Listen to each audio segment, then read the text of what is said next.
I am a grandmother that's been raising my granddaughter since she was 8 months old, and she just turned 12 on the 7th.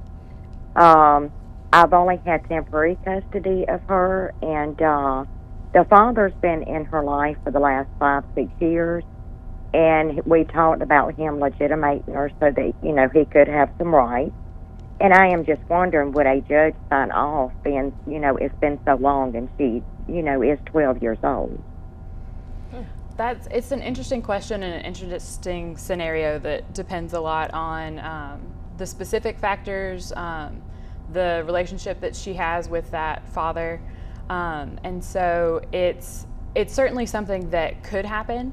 And whether or not, you know, we feel like he would have a strong case or a weak case, things like that would be something that you would discuss in more detail at a consultation.